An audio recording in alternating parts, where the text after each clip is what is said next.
अस्सलाम dear students, कैसे हैं आप लोग? खैरियत से हैं? आज मैं जो टॉपिक लेके आया हूँ वो फिज़िक्स का टॉपिक है और फिज़िक्स में जो है वो चैप्टर नंबर क्लास 9 का फिज़िक्स चैप्टर नंबर 2 की अगर मैं बात करूँ तो उसके अंदर ये टॉपिक लाया करता है। मार्क्स की अगर हम वेटेज की बात करें तो ये तकरीबन 8 to 9 मार्क्स का जो है वो पेपर में आपके लाई कर सकता है, यानी कि अराउंड 15% जो है वो इसके हो सकते हैं। उसके अलावा इसमें से न्यूमेरिकल्स भी बनते हैं। तो अभी जो मैं बात कर रहा हूँ, मैं बात कर रहा हूँ इक्वेशंस ऑफ मोशन की। आपको पता है क्लास 9 की बुक के अंदर इक्वेशंस ऑफ मोशंस जो है वो 3 दी हुई हैं। 3 इक्वेशन ऑफ मोशन 3 है, जिसमें मैं फर्स्ट इक्वेशन की बात कर देता हूँ। फर्स्ट इक्वेशन ऑफ मोशन जो है वो हमें और कुछ नहीं, सिर्फ और सिर्फ एक्सेलरेशन को इलेबोरेट करता है। हम जानते हैं कि एक्सेलरेशन का फॉर्मूला क्या है। Acceleration is equals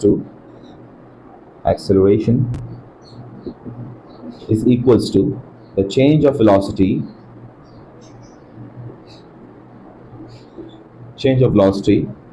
to the time, which means a will equals to time.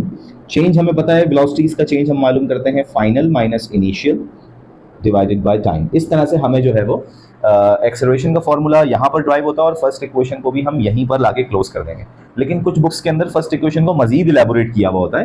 For example, मैं यहाँ से वी एफ को ड्राइव अगर करना चाहूँ तो कैसे कर दूंगा? ये टी यहाँ डिवाइड का है, ये उधर जाके क्या हो जाएगा, ए से मल्टीप्लाई हो जाएगा, A T equals to V F minus V आई।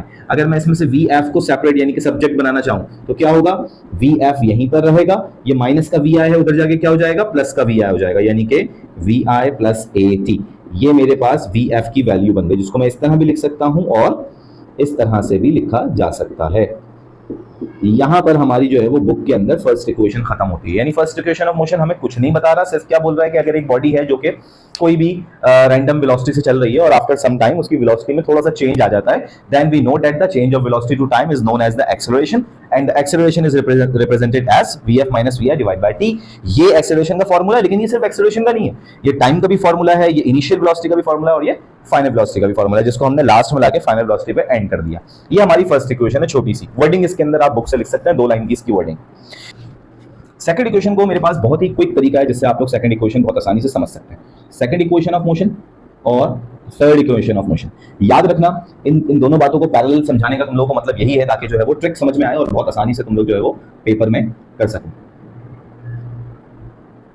ठीक है, एक बात याद रखना कि सेकंड इक्वेशन हो या थर्ड इक्वेशन हो, हम दोनों के अंदर सिर्फ और सिर्फ डिस्टेंस को कैलकुलेट करेंगे और हम जानते हैं कि चैप्टर 2 में हमें बताया कि distance is always equals to velocity multiply by time.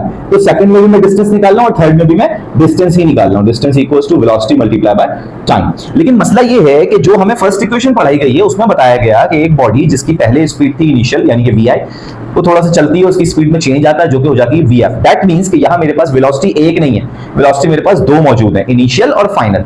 जब भी मेरे पास 2 वेलोसिटीज मौजूद होंगी और मैं यहां कंफ्यूज हूं कि मुझे यहां कौन सी वेलोसिटी लगानी है, तो याद रखना आप फिर कोई एक वेलोसिटी का यूज नहीं कर सकते, आप यहां दोनों यानी कि दोनों वेलोसिटीज का एवरेज लिख देंगे ताकि आपको पता चल सके कि यहां पर मुझे वेलोसिटीज का एवरेज लिखना है। अच्छा, एवरेज निकालते हैं, दोनों वेलोसिटीज को प्लस करेंगे और 2 से डिवाइड कर देंगे, यानी कि एवरेज निकालने का तरीकेकार क्या है, दोनों वेलोसिटीज प्लस होंगी और इसको 2 से डिवाइड, यानी कि अब जो मेरे पास डिस्टेंस की वैल्यू बनेगी वो क्या बनेगी, distance equals to vf plus vi divided by 2, जो कि एवरेज वेलोसिटी की जगह आ जाएगा, साथ में मल्टीप्लाई क्या हो रहा है, टाइम। सेम काम यहां होगा, distance equals to vf plus vi divide by 2, साथ में क्या हो रहा है, मल्टीप्लाई टाइम। यहां तक तो सेकंड और थर्ड दोनों एक ही चलेंगे भाई। और वर्डिंग क्या लिखनी है, वही वर्डिंग लिखनी है। Suppose a body is moving with initial velocity, after some time t its velocity become vf, then the distance is given as, that's it। Wording वही लिखनी है सेकंड में भी और थर्ड में भी।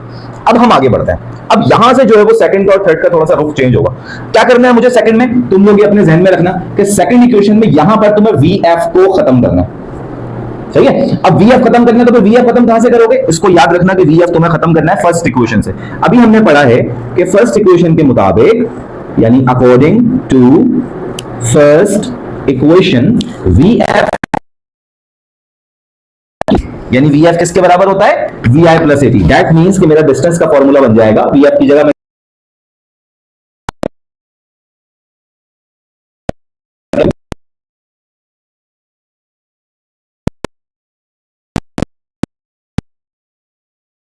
अब देखें आगे सॉल्व करेंगे, vi प्लस vi कितने हो गए, 2vi हो गए। 80 एज इट इज आ गया। ये दोनों के नीचे मैं अलग अलग कर देता हूं, ठीक है ना, एक अलग कर दिया, मर्जी देख सकते हैं हम। मल्टीप्लाई बाय टाइम, देखें जरा, 2 से 2 cancel, multiply by 3 I T plus A और टी को टी से मल्टीप्लाई करूंगा तो टी वैल्यू लिखी हुई है